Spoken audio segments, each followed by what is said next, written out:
Nik Bhatia, thank you so much for joining us today. How are you? I'm doing great. Thank you so much for having me. So, Nik, beyond just the work that you do writing about Bitcoin and writing about sort of the ongoing issues of the world that relate back to Bitcoin, um, I'd love to just dive right into Russia and Ukraine. You spent some time on your newsletter talking about the effects not only of just Russia's invasion, but some of these sanctions as well. And one of the things that I've really been paying attention to from your writing has been, what about Taiwan? It seems to be getting ignored often, and I'd like to start our conversation there. What are your sort of concerns? I've expressed mine on this show, but for our audience who maybe doesn't read your newsletter, talk to us a little bit about what you're looking at and what concerns you have there. My latest thoughts on Taiwan are actually a little different than what I wrote a couple weeks ago, as I've spent more time thinking about it and researching it. I do now believe that Chinese intervention in Taiwan, or an invasion, or some sort of provocation is unlikely in the current period. The reason why, there are a couple things. Number one, we see Xi Jinping's main agenda today is this idea, or the theme, of common prosperity. Now, China goes through these eras where they name the type of economic program or cultural advance that they want to accomplish. And right now, common prosperity is coming off of the back of taking hundreds of millions of people out of the rural economy into an urban economy. Now bringing those people that have gone from agrarian to urban, bringing those people into the middle class. It's not world domination or anything close to dominating the Pacific theater, expansion in an imperialist way. And so right now, I just think that China is focused internal. That's the first thing. The second thing is that China is coming off of, most likely, going from a period of high growth to a period of low growth. That will, again, cause China to focus on its own domestic economy. It's very reliant on foreign demand for its products still, despite trying to boost its own consumption component of the economy. It's still very reliant on the export economy. It's still very reliant on dollar funding in a lot of ways from the corporate level. And it's still, it will be reliant on dollar funding going forward as well, tapping the capital markets. And so for those reasons, I don't think China is going to rock the boat. Now, that is my bias. I could be wrong. We could see something happen tomorrow. Taiwan is strategically important. The last thing I'll say on Taiwan is that we will see foundries in the United States and in Europe within the next couple of years, and reducing our United States reliance on Taiwan and Taiwanese chips. And this chip shortage that we have, we are trying to build our way out of, not negotiate in an international relations sort of way. That will reduce the United States' willingness to defend Taiwan at the aggregate. I'm not saying tomorrow, if something happened, that we wouldn't step in or anything like that, but it just doesn't seem likely that Taiwan is going to has the same strategic importance to the US in 5 years as it does today, because of new foundries and these new chip fabs. And so those are kind of my thoughts on Taiwan right now. It's a moving situation for sure. I've been the one really pounding the drum of, I don't mean to say it so crassly, whatever happens in Ukraine and Russia happens, but I've been watching every bit of news with Taiwan. The moment that we sent troops over to the Ukraine about a month and a half ago now, our Navy actually went and put ships between China and Taiwan as well. you were the one who, in one of your issues of the Bitcoin layer, highlighted a tweet that essentially expressed concern from Taiwan that, hey, 9 different planes from Chinese military planes. Sorry, I can't think straight for a moment there. They've been flying over our airspace as well. However, there's one thing that you actually have brought up, this idea of the debt that China has and that they carry. You brought up in the most recent issue of the Bitcoin layer, that Wall Street Journal article that really discusses like, what are all these different layers of money that people really have? And ultimately, like, whoever carries and holds that debt receipt can just say, you know what, I don't want this anymore. We're watching a little bit of these behind the table conversations with China and Russia. I selfishly and very much biased, being an Iranian citizen, I've also paid attention and seen that Iran has been meeting with China and Russia as well. And there are a lot of conversations around some of these countries that have not benefited from the US dollar system. Speaking to the essentially bag holder of all US dollars, is there a possibility, is there a world where it benefits China to bulk on and say, you know what, forget it, US, I don't want your money anymore. It's worthless. What does that scenario in your mind look like? Or is that just so out of the question? It is out of the question right now because of the renminbi economy is closed. I know China likes to advertise that they're internationalizing their currency, but in reality, it is a closed account between the Chinese currency and the dollar, and the exchange rate itself is manipulated by the People's Bank of China, full stop. In that way, the renminbi economy is junior to the dollar economy from a from a monetary hierarchy perspective, from the layered money perspective.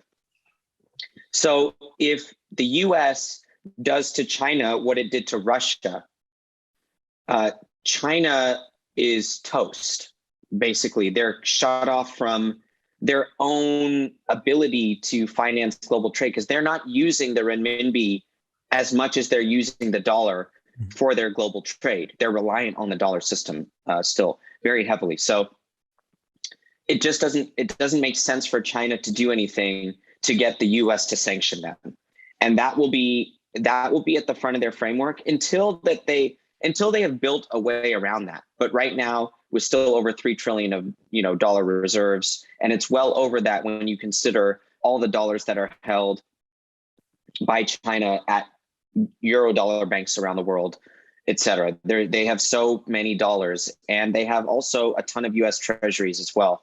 We see that with sanctions, if China was sanctioned by the United States, the treasury coupon and principal payments that they would get from their debt holdings, basically from their savings, from their first layer money, would be cut off. And Russia sold all of their treasuries in 2018. So, and they've been divesting away from the dollar in anticipation of this. China hasn't done those types of steps. Therefore, we don't think, we can't assume that China is going to do something that would get the same. And they have to use this Russian example in their framework to understand that no, we can't bomb Taiwan. Those jets that are flying over Taiwan better just continue to fly, and they will fly them. Don't get me wrong. They will continue to fly. They will continue to maneuver in the South China Sea with their Navy, and they will continue to build aircraft carriers. That's a huge one, right? Previously, it's like, the United States has all the aircraft carriers in the world and nobody has any. Well, now China's building them. So that it's not like that's going to stop, right? But, in terms of like a next 12 months thing, it's definitely, in my book, it's off the table. It doesn't mean I won't be watching it closely, though. Well, I think what you make sense, especially the fact that Russia has taken the time and put in work to get themselves off of the US treasuries that they hold. They've been hoarding gold. I'm a big believer that they've been secretly hoarding and acquiring Bitcoin very quietly. However that looks, is there a scenario though, or let me rephrase. Are there instances or certain triggers that China could do to flip the script? And what are those beyond just the idea of bulking on the debt or actually being aggressive with Taiwan? What are sort of very quiet and subtle actions that maybe would go over the average person's head, would probably go over most of our own politicians' heads, but people like us would pay attention and raise alarm bells on? The number one thing we should watch from China in terms, and I think what I assume you're asking about is in the whole monetary reset conversation here. So, we've gone from Bretton Woods I to now Bretton Woods III kind of in the last few weeks in terms of Zoltan Posar's definition. He's somebody that people are starting to follow a lot now, which I think is great. He's one of the originators of the monetary hierarchy framework that I based layered money off of. So I'm thrilled to see Zoltan growing in popularity and people reading his work. So in this transition to Bretton Woods III from Bretton Woods II, where in Bretton Woods I, gold is the first layer money, and Bretton Woods II, US Treasuries are the first layer money. And in Bretton Woods III, it's a big question mark, and it's US Treasuries / something to do with China / something to do with gold / something to do with Bitcoin, right? And so that's the question mark that we have today. What will China do on the path to Bretton Woods III and to continue to establish itself as a geopolitical player? It will use the digital renminbi as an international settlement tool. And it will force, when it can and where it can, it will force its counterparties, so multinational corporations or foreign governments, Latin American, African, even European, to accept, whether, even if it's for a moment before they swap it, accept digital renminbi as a monetary instrument. Get them familiar with it, get them a wallet, get them in the network, get them surveilled. So China's CBDC and how it exercises or how it uses that CBDC to gain influence on the global stage, not with the United States, but everywhere else as it spreads its tentacles with the One Belt, One Road initiative and their infrastructure projects all over the world.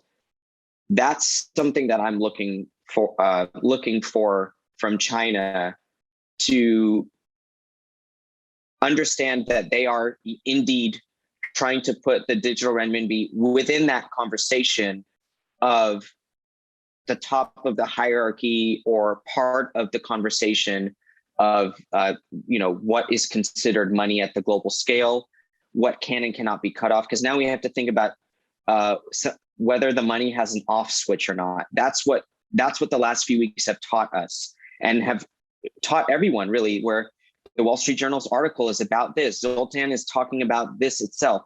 Does your money have an on or off switch? If it's an inside money, meaning it's liability money from a balance sheet, or in my framework, second or third layer money, it's going to have an off switch. So what type of off switch does your money have? I think it's important. Who has control of that off switch is important. And is there money that doesn't have an off switch? And that can only be answered in two ways. With yes for two things: gold and Bitcoin. Nothing else can be argued that it doesn't have an off switch. So I think that that's how I'm thinking about China. It's in terms of their digital renminbi.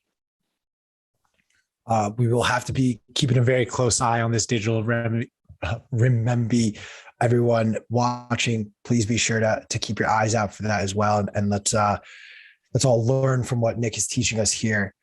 I want to present something now to you so that we can have a conversation around oil. I know that my framework in this question is not the correct framework, but oil is now reaching all-time highs yet again.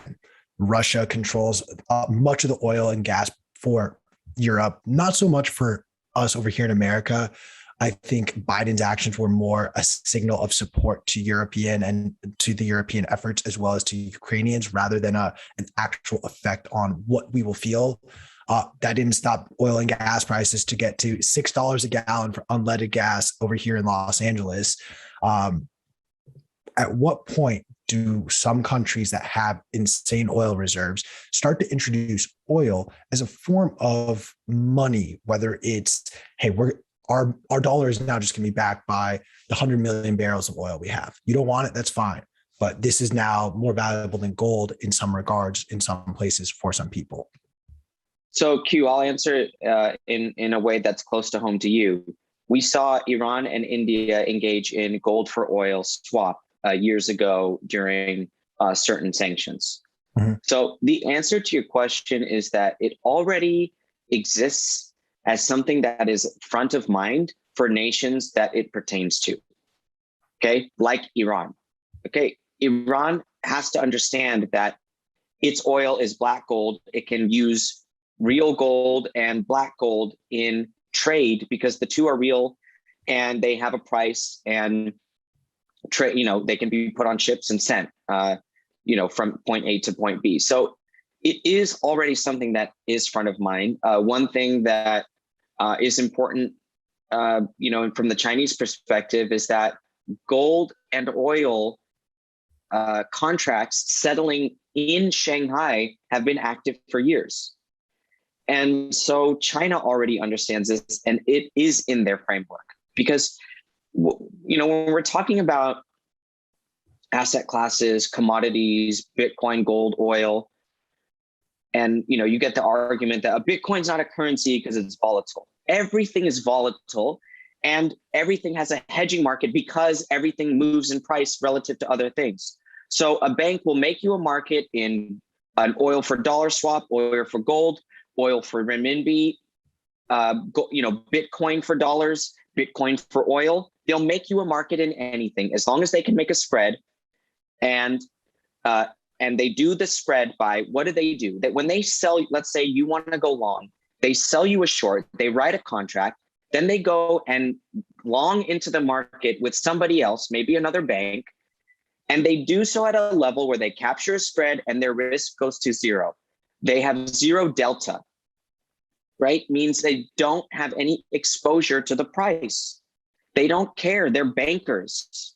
They're not gamblers, right? They are. And so we have a very sophisticated hedging market for every single asset class. It exists for Bitcoin as well. Now it's growing, and it's existed for oil for many decades. It's one of the original use cases for the online global futures marketplace. And the fact that we only have less than 36 hours when the market is closed on weekends, because it closes in New York and opens in New Zealand, and on Sunday afternoon for us here in LA. So that would be my answer there. It's already in the framework, and it doesn't get a lot of mainstream attention, let's say, because it's the same thing as people criticizing Bitcoin for not being a currency because it's volatile. It just fails to understand that every asset has its place, and every asset can be hedged into or out of depending on use cases and actual demand. So, let's always remember Iran and India, but also the fact that China and Russia have been doing bilateral trade without the dollar for oil for many, many years now as well. I'd love to also maybe have you dive in a little bit deeper on just, oil is being touted as almost this sort of like carrot at the end of the stick during this entire conflict. We saw before Ukraine was invaded by Russia, the Russia finance minister announced, hey, we do not want to be involved in Bitcoin, essentially trying to push Bitcoin away from Russia. Within 24 hours, Vladimir Putin comes out and says, actually, we have such a competitive advantage, given all of the energy we have, given our natural gas mining, we should be a world leader in Bitcoin. And I am pushing our government to figure out a way to incorporate Bitcoin, whatever that looks like. Not too long after that, Russia invades Ukraine. Do you view these as a connected issue, or are these two separate issues that are eventually going to be connected? What is Bretton Woods III? It is a transition of the monetary system from the past to the present, to the future, right? And Bitcoin has a role in Bretton Woods III. Today, that role is small, but we all know it's going to grow. How fast it's going to grow and how fast it's going to reach the top, nobody knows. And it's silly to speculate there. What is not silly to speculate on is the fact that it is growing in importance. So Putin's move to embrace Bitcoin is related to Bretton Woods III. What he's doing on the global stage,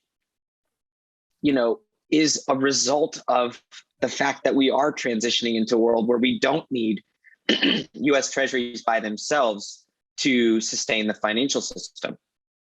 But make no mistake, US treasuries are still the instrument that holds the whole dollar system together.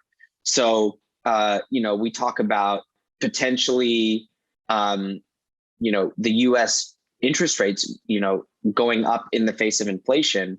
What we really should be thinking about is what will happen to US treasuries when inflation starts to impair the economy and real companies start to default.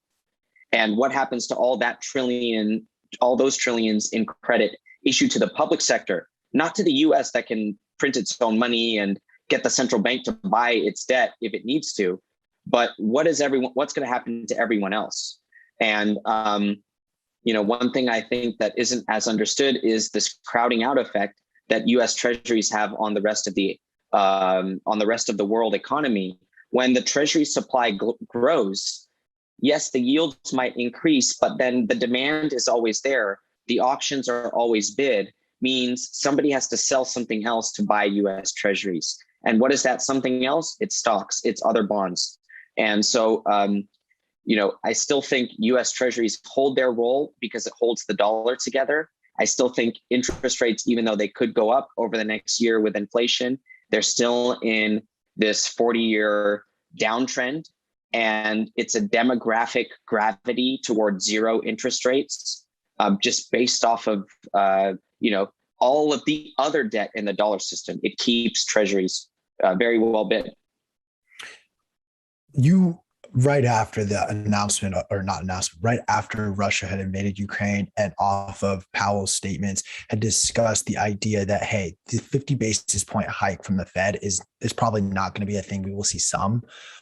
What effect is that going to have both on our economy here and on a global stage for these treasuries? Because if it starts to devalue and all of a sudden we turn into a system where we're hurting our own currency value, what incentive do these other countries have to actually sell equities that are appreciating in value to buy something that historically may have worked, but is right now not working?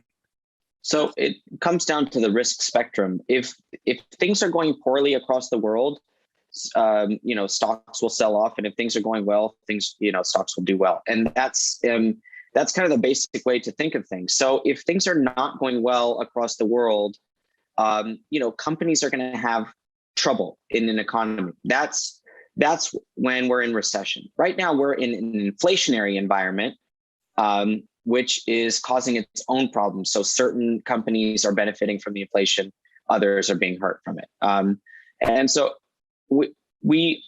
it's dangerous to correlate one thing to the other. I think there's so many different asset classes and so many different forces on US interest rates. But in general, I believe that with so much debt out in the system, and remember, a lot of the stock market valuation is due to margin lending as well. When interest rates go up and we have a tightening on the economy, liquidity of the products that are generally thin in liquidity in a bear market, that's why we say stairs up, elevator down. That's where you see the elevator down in prices.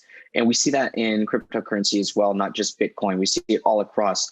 When things are going well, it takes the stairs up. But then when margin calls happen, you see 30% drops all of a sudden. That type of price action and that type of selling, you end up liquidating your position and buying a money market fund, which is driving treasury yields lower.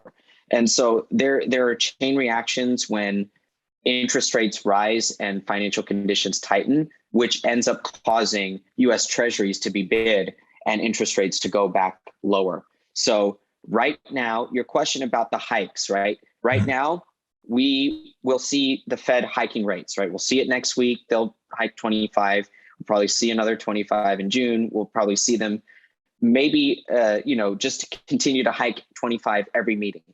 They will do that for a period of time because monetary policy works with a 12-month lag. So it's not even intellectually honest to judge what their interest rate hikes are doing to the economy until 6 to 12 months have passed by. So we will see a series of hikes. I don't know how long they'll be able to do it. My suspicion is that they will be able to hike north of 1%. So that means, let's say, the first 4 hikes. I think they'll be able to do that without blowing up the world. I do think that monetary policy does work with a 6 to 12 month lag. So you won't actually see the effects of a 25 basis point interest rate hike in March until September or December or next March. So I think that for the time being, we will see the Fed hike. I think they will get the first 3 to 4 hikes without a problem. Then we'll see. We'll see how it's going. We'll also see if they knock off risk markets before and they have to reverse course. My suspicion is that we will see more than 1 hike. We will see more than 2 hikes. We'll see them get to 1%. And I have some suspicion that they'll even be able to continue beyond that, given where inflation is today, that they will be motivated to raise rates to 2%. Whether or not they can get there, it's way too early to speculate on that. But that's what I'm going to be watching. And I'm definitely committed to communicating that the Fed will be hiking at least its first few times. And that it won't be scared by a little drawdown in stocks. Listen, the NASDAQ is down 20% from its highs.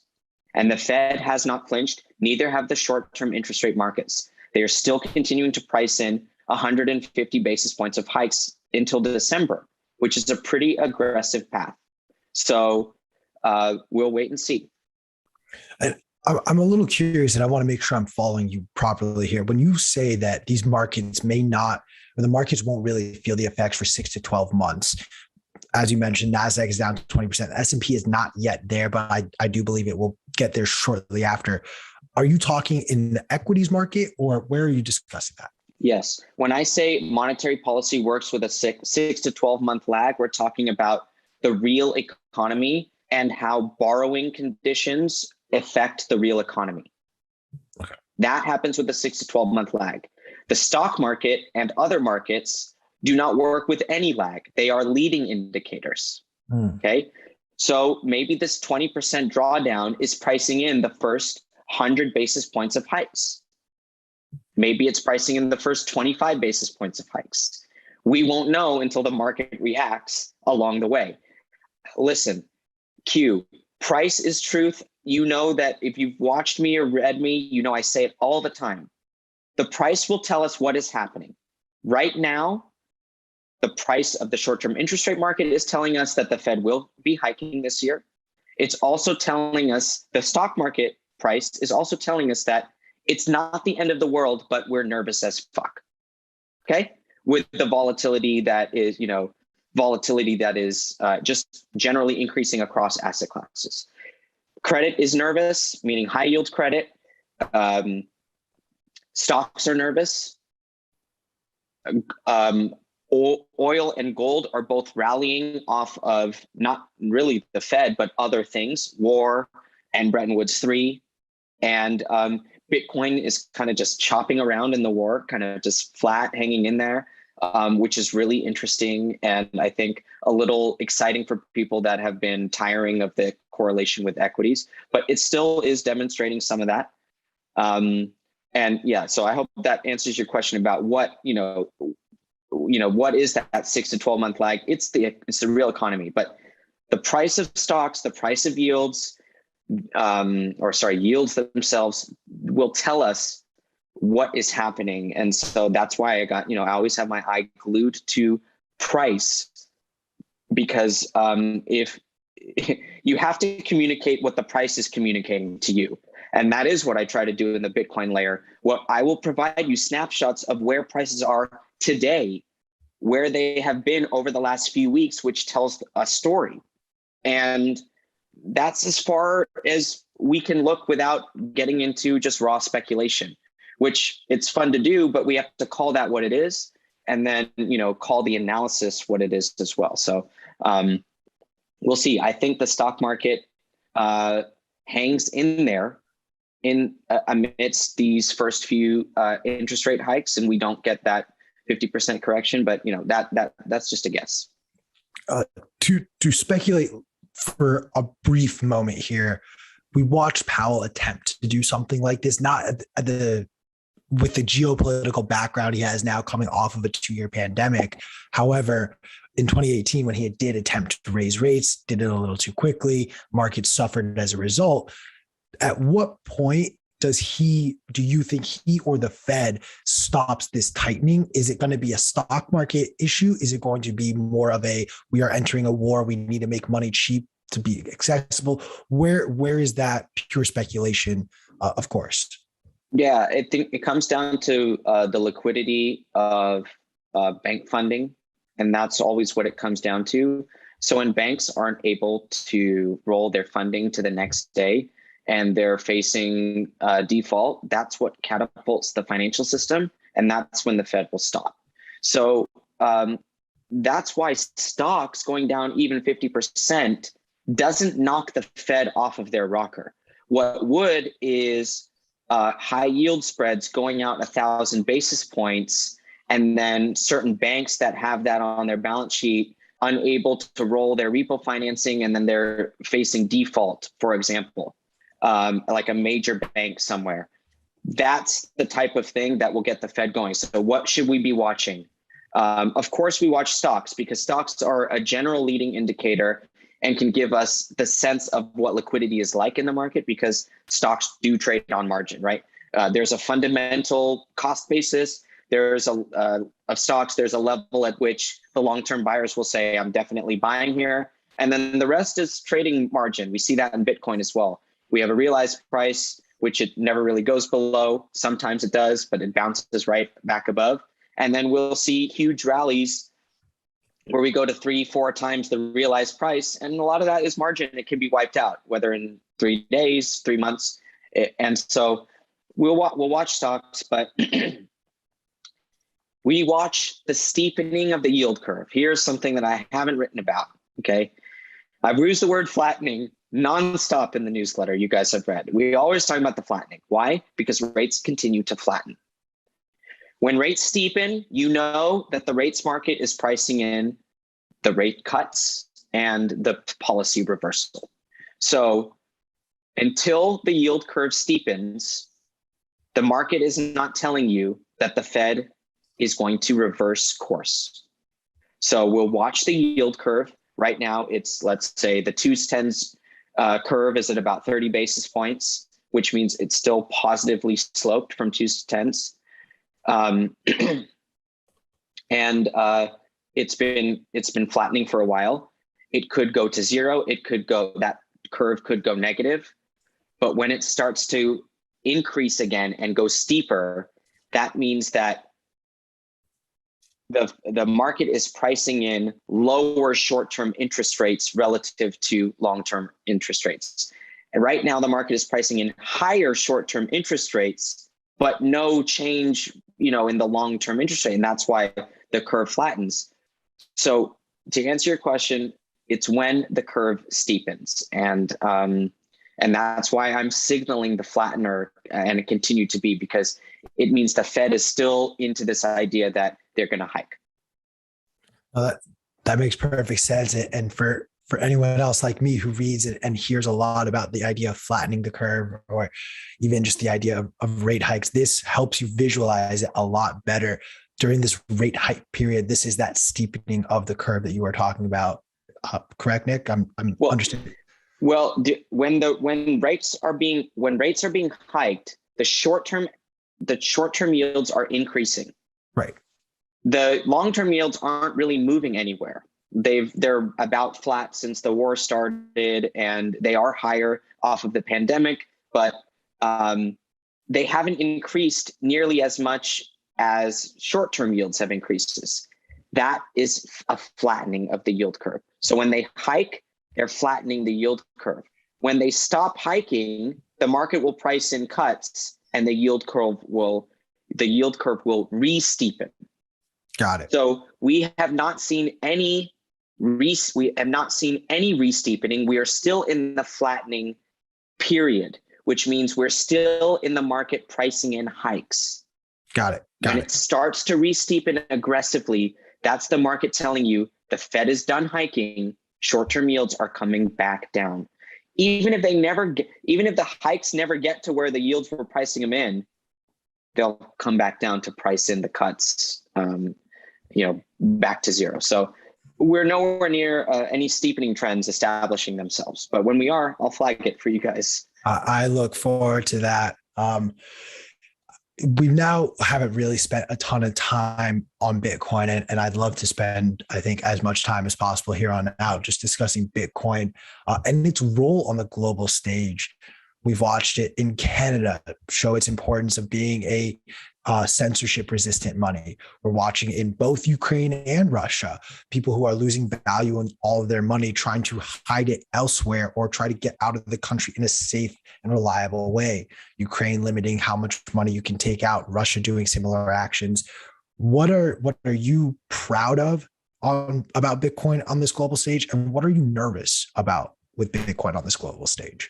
Yeah, I'm not nervous about anything.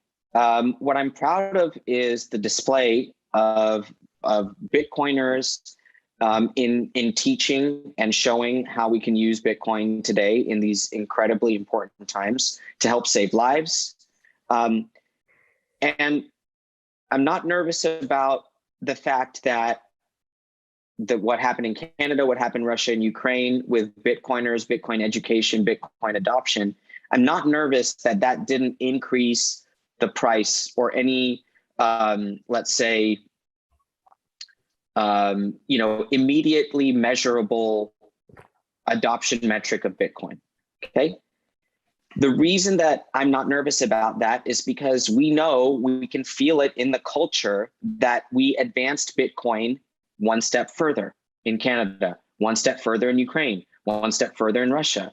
And we're able to battle the Russia narrative with the Ukrainian example that, look, Ukraine is using Bitcoin too. This is not about Putin using Bitcoin. It's about Bitcoin being there for anything. And that's one of the narratives that I'm extremely happy. It's very hard to duck that narrative if you want to put Bitcoin in a bad light because you're associating it with Vladimir Putin and his aggressive invasion of Ukraine. So I'm very proud of the marginal adoption of Bitcoin by people in countries that have use cases due to the selfless education efforts of Bitcoiners.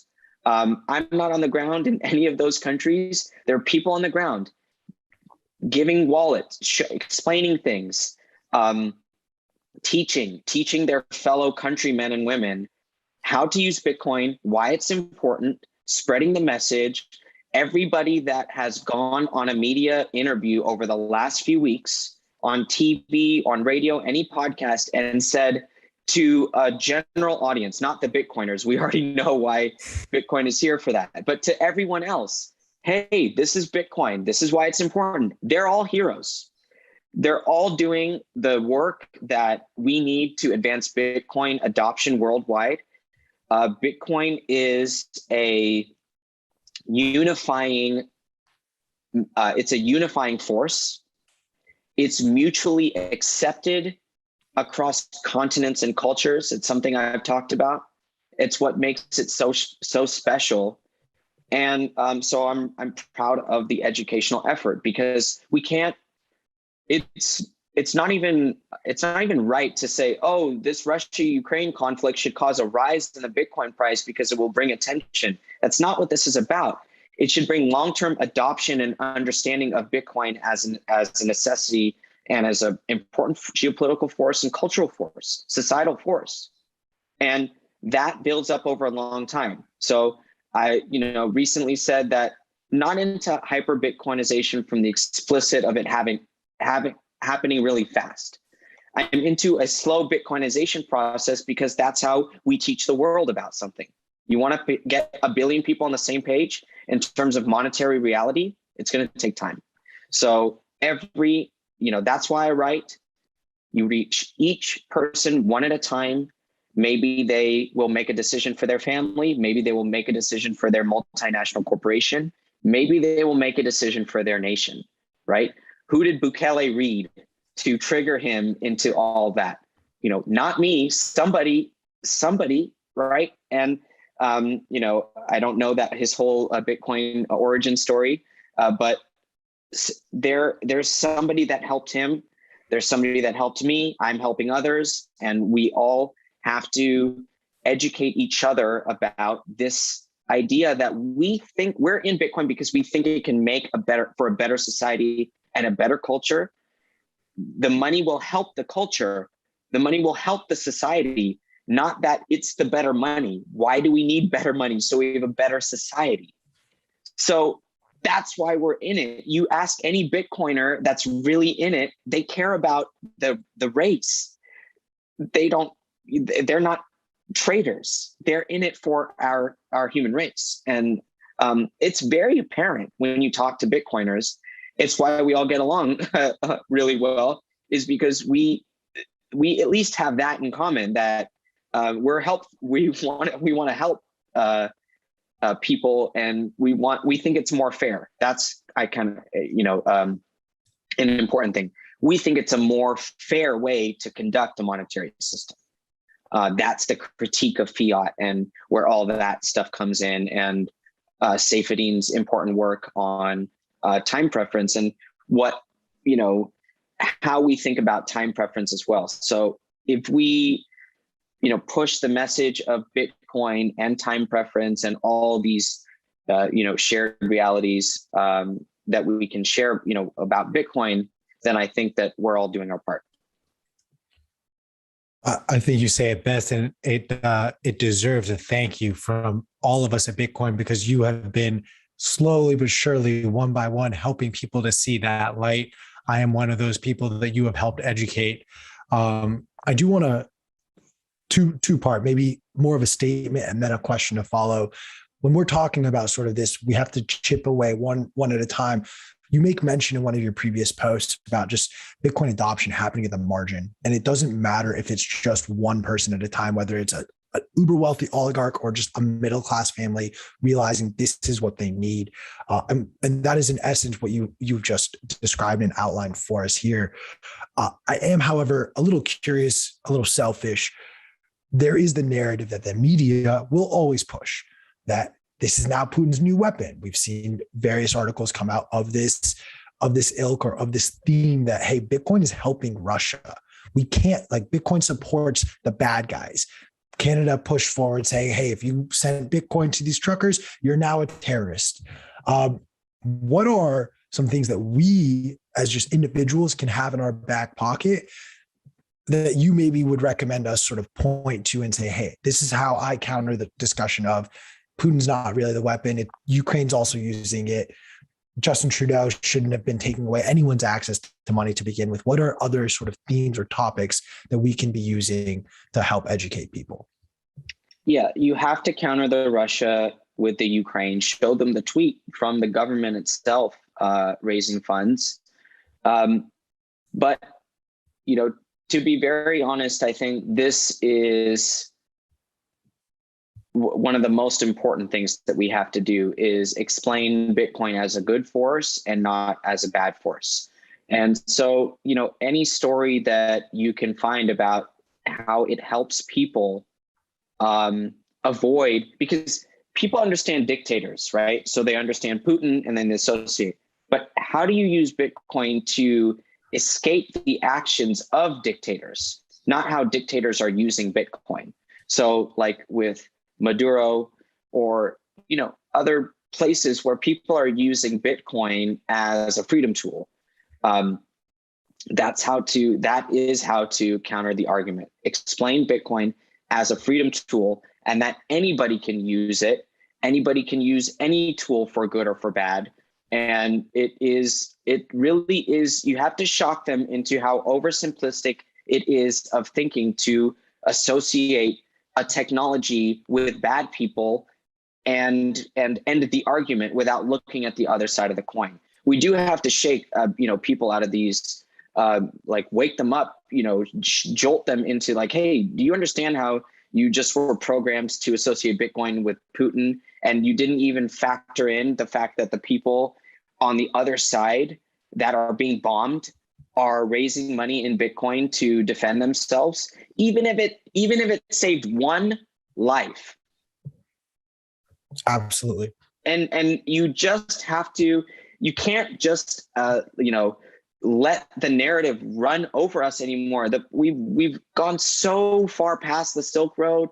I mean, we're so far away from that, that end that line of questioning quickly, swiftly and quickly. Move on to the next topic, because there are a lot of other things to critique Bitcoin in terms of it's not ready to step in to Bretton Woods III today. That's a legitimate critique. Why is it not ready? It's not big enough. It's not old enough. It's there aren't as many nodes as there could be. The mining is sufficiently decentralized. The hash power is strong enough to support it. There is market value to accommodate international cross-border commerce, but it's not ready to replace gold or US treasuries today. Let's talk about that and how we get there. Not silly media narratives that really can be combated quickly. The same thing for the energy thing, the boiling the oceans one. End it quickly. Methane capture. End it quickly. You gotta. We are armed now. I always point people to Nick Carter's writing on the energy stuff. It's an easy fix. The Ukraine one is one tweet now. You don't even have to send them to an article. It's right in front of you. So that would be my advice to people. And the little teaser is the next book is going to be the next bit of armor for people to respond. Bitcoin is a force for good, and we have to understand it in a cultural context. And that is what my second book will be about. I have been dying to ask about that as you've teased it a little bit in your newsletter, suggesting something big is going to come out. I know that you've touched a little bit about what you're going to discuss. Can you share a little bit more details, perhaps, about what some of our audience, what I'm looking forward to reading in your next book? Right. So something that maybe people noticed or didn't, but when I went to write Layered Money, I stopped the media and I stopped writing. I almost pretty much stopped tweeting, because at a certain point, now I have to go write it and execute so that I'm not, so that the ideas are as focused as they can be. So these interviews that I'm doing over the next couple of months will be my last for the year as I basically transition back into a full writing mode for book number 2.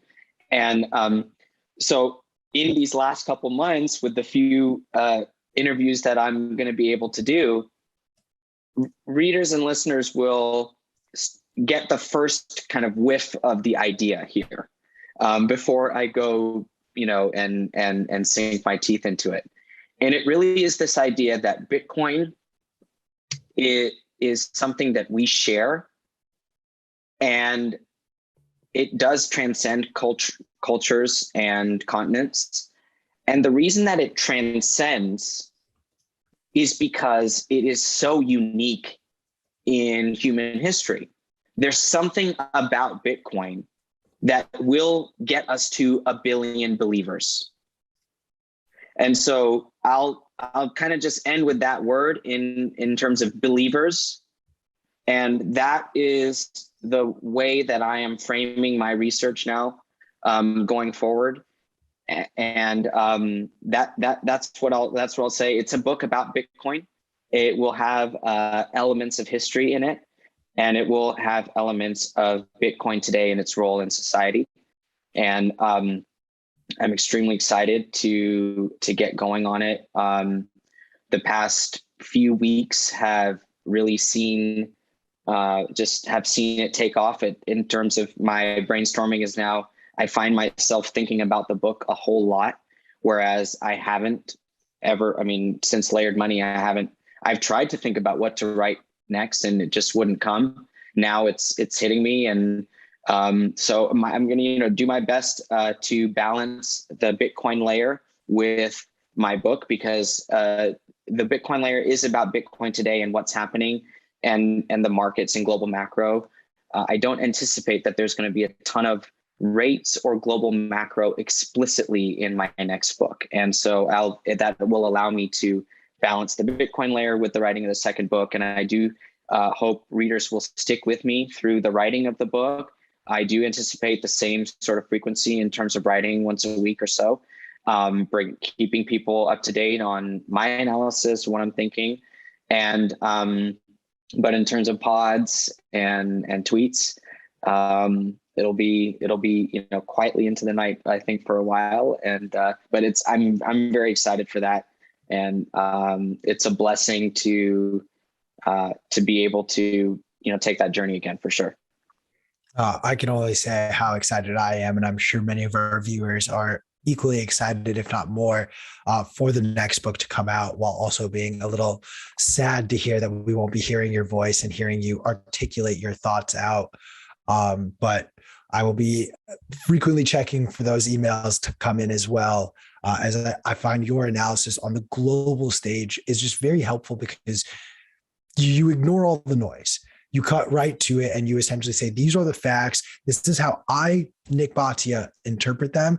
And this is what maybe are certain scenarios that could play out and how we should react accordingly to it. It's vastly helpful when I read people who are immensely smarter than I help articulate things that maybe go over my head. Sorry, please.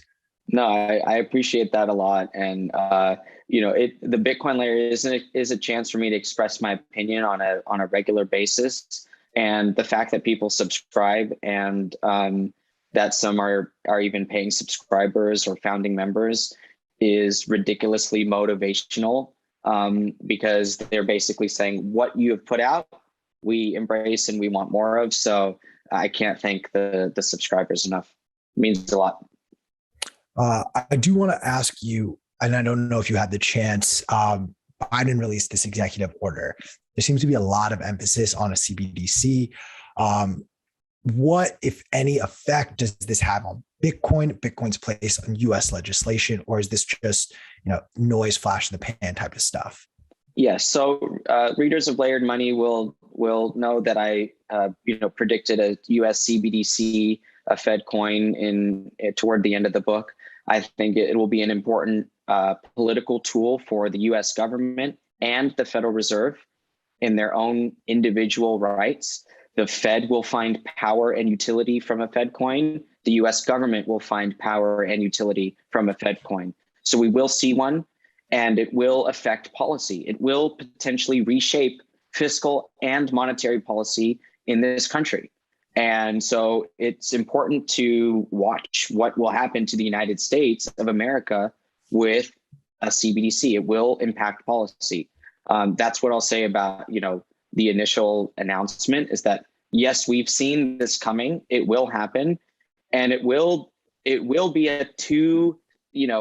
and if you want to think about the branches of government, it'll be a three-pronged approach: the executive branch, the legislative branch, and the Fed. And then the judicial branch will probably have to rule on it at some point as well, when somebody sues, the Fed for Fed coin. So, and the judicial branch will rule on that, and we'll go forward. So you'll have, and that's not even to mention the agencies involved. So you have a bunch of parts of the U.S. government touch this over the next few years, and we'll see something come out, and it will, in terms of how much actionable analysis is there based on the announcement yesterday. I don't think a whole lot. I think we understood that there'll be elements of UBI in there. There'll be elements of fiscal payments. There'll be elements of modernizing the monetary rails. There's elements of all of that. And, that is to be expected. How does it affect Bitcoin? It's bullish for Bitcoin because it shows us that we're in a new era of digital currency. In Layered Money, I showed how price settlement of digital currencies based off of atomic swaps or even P2P escrow accounts that you can discover prices of one, digital currency versus another. We will see Bitcoin emerge as an arbitrage mechanism for digital currencies, including central bank digital currencies and stablecoins over the long term. So it just reinforces that we are in the Bitcoin era. The word blockchain, the word crypto, the word CBDC, the word stablecoin are all derivatives of Satoshi Nakamoto's innovation. And that will never. So in an academic setting, you have to, explain why you're explaining something the way it is. Well, if we take a Bitcoin first approach to research, it is because it came first in a line of academic studies and progressions in cryptography and applied mathematics and all of that. So Bitcoin is the innovation that separates the past from the future. So anything associated with Bitcoin is bullish for Bitcoin.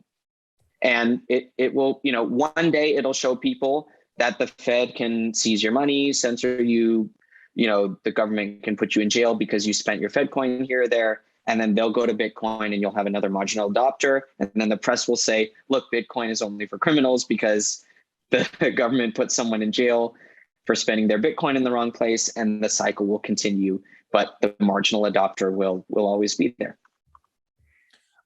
I am kind of curious on something that you mentioned very briefly. The CBDC will give sort of the Fed and the federal government in particular a little bit more oversight and control of our financial systems. However, and I literally just pulled this up on Statista.com, so grain of salt of how accurate this information is. In 2020, only 12% of our POS, point of sales transactions were done with cash, and that figure dropped down to 11% in 2021. So it's suggesting that there are almost 90, so high 80% of transactions are done digitally. In theory, I would argue that all of these are able to be vetted by the government just as easily as us transacting the CBDC.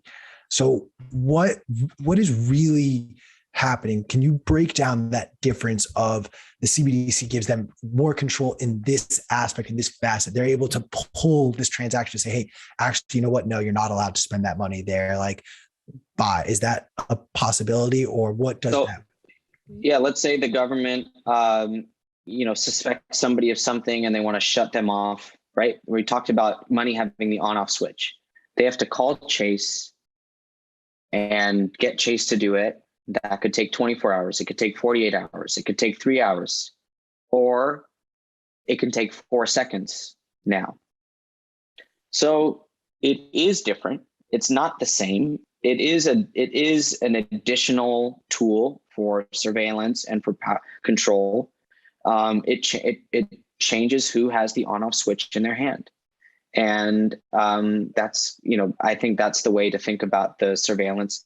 Yes, you're correct. The government can have all the Visa records, all the Chase records, all the Wells Fargo records, all the PayPal records, but it has to use some subpoenas, some influence, something.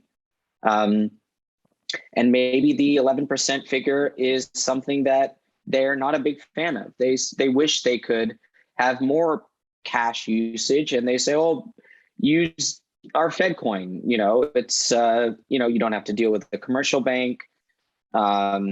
You can use it anywhere. And so we'll see, how that unfolds. But I do think that a Fed coin is coming to everyone's pocket. And one day they will try to do away with paper money. Not anytime soon, because the world is actually quite reliant on paper US dollars circulating abroad to function. And so, that's but the European Central Bank, maybe, no paper in 5 years or so, something like that in Europe. I think it's completely possible. Purely speculating at this point, but do you envision a just one-for-one swap where all paper dollars become obsolete and it's now we're going to issue the CBDC? foreign governments let us know how much dollars you have and we'll transfer the appropriate amount to you. Individuals to make, I absolutely agree with the UBI argument. If you're making less than a certain threshold, we're going to replace all of the money in your bank account with the CBDC and then some to incentivize, oh, I get free money if we do this, I'm on board. Is that a scenario you envision, or what does in your world that scenario look like? Yeah, something like a 365-day rollout of the currency, a window to swap it, something like that. Yeah, incentives, free $10 to open your Fed coin wallet with Wells Fargo on your Wells Fargo app, get your Fed coin widget within your Wells Fargo app, get 10 free dollars in there. And then Wells Fargo will try to get you to sell it for Wells Fargo deposits by offering you a higher interest rate or Wells Fargo coin. And, that is the future that we're in for. People can use Chapter 9 of layered money as kind of a loose guide into a world where we will have Bitcoin, Wells Fargo coin, and Fed coin, maybe all in the same app. In the future, we'll, seamlessly swap between. Maybe, I don't know what the UI will look like, but we will have different settlement layers, different tokens in the digital economy, and Bitcoin will pretty much remain the only thing without an on-off switch and with complete sovereign, ability to sovereignly control.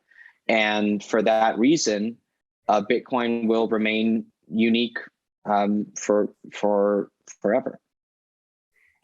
My head hurt a little bit envisioning a world where the likes of Bank of America and Wells Fargo, on top of the way that they've abused the current fiat system, will then be given the opportunity to go ahead and create their own token as they see fit. Like, my head actually hurts imagining that. So that will be the 1-for-1 swap that you're actually talking about, where your deposit will go away and you'll just have a token in the same amount.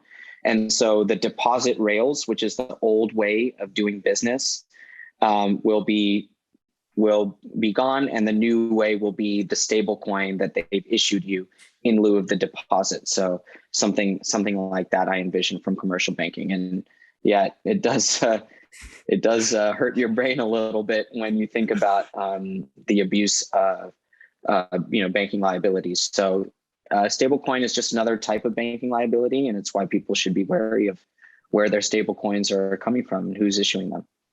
I'm going to make a ridiculous speculative sort of idea announcement to put in the back of everyone's heads who are listening or watching right now. Nostalgia has been hot. It's been hot for generations.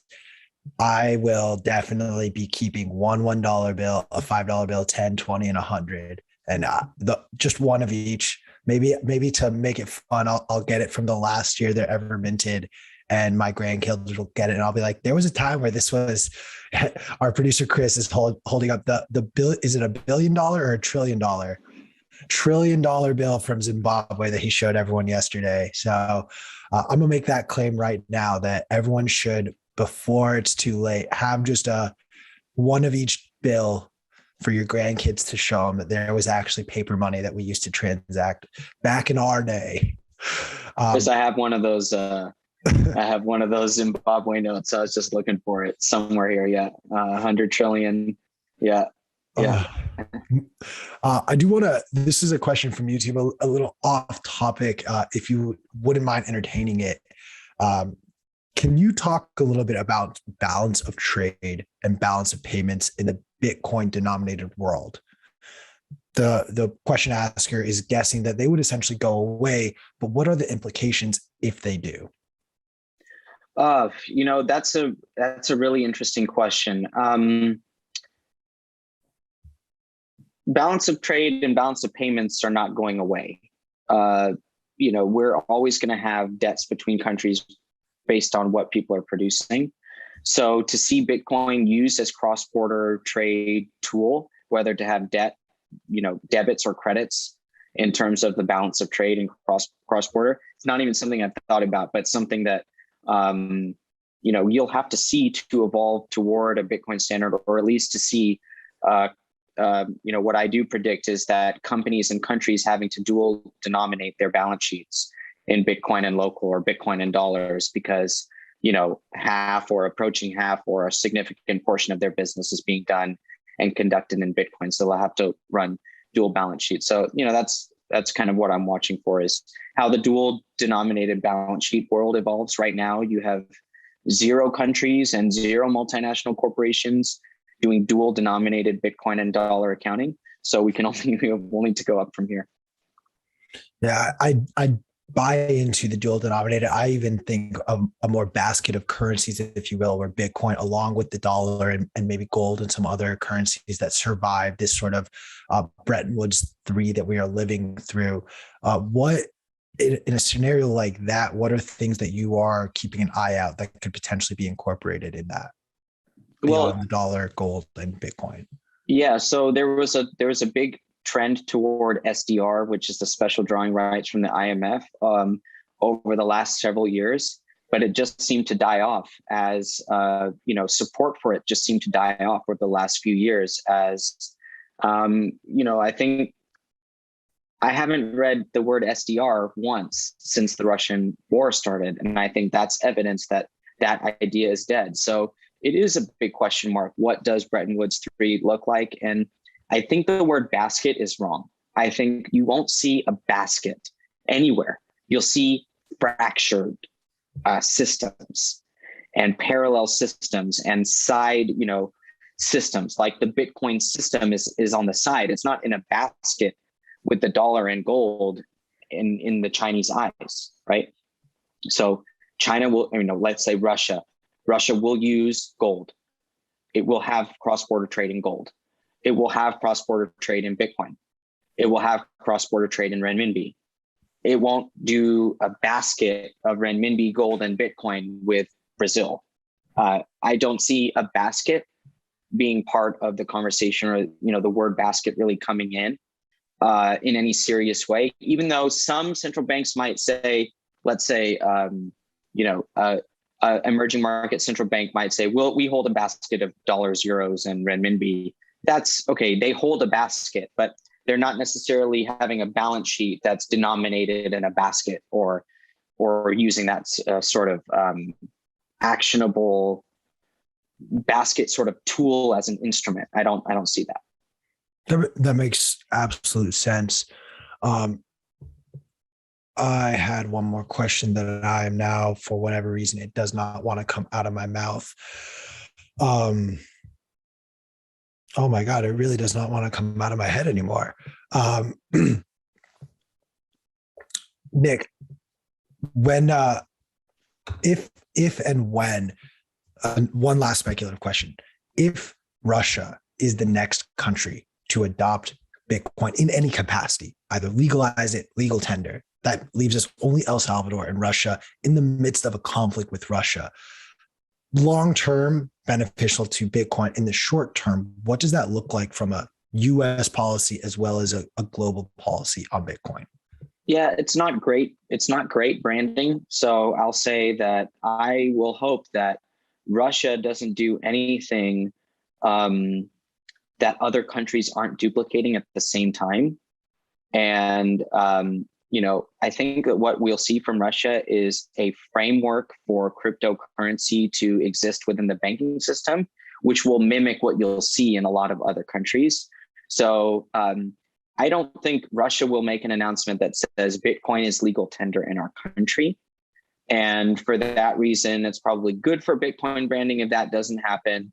But at the same time, their banking framework and embracing cryptocurrency, that will be duplicated when in 22 and 23 across the world in different countries. So, El Salvador might be the only country that has Bitcoin as legal tender for another 12 months still.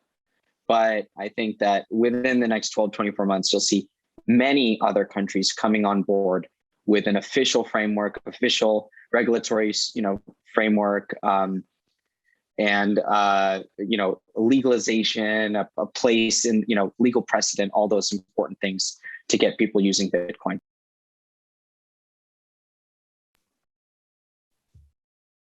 May those words ring true, and hopefully hopefully it is not Russia, but somewhere else that does adopt. And if it's the US, that would be just the bee's knees at that point. Nik holding up the USA and his on his Ryder Cup sweater. Nik, I know that you've mentioned you're not necessarily going to be on Twitter too much towards the end of the year. His Twitter handle is Time Value BTC for those who do want to follow him in the intermediary. Where can our viewers and listeners get subscribed to the Bitcoin Layer? In addition, if you haven't, go read Layered Money. It's required reading. I gave you all homework yesterday. Giving you homework assignment, go read Layered Money. But can you let our audience know where they can subscribe to your newsletter? Sure. So the bitcoinlayer.substack.com is where people can subscribe. You can find all of my links though at layeredmoney.com, which is a little easier to remember. So at layeredmoney.com, you can subscribe to the Bitcoin Layer. You can find books to you can find links to the book in paperback, in the ebook, the audio book. Several foreign language translations are also on there as well. So, and people, can find my Twitter link as well at Time Value of BTC. So I appreciate everyone's support, all the readers out there of Layered Money and my Substack publication, The Bitcoin Layer. I very much appreciate all your support and encouragement as we head into the next writing season.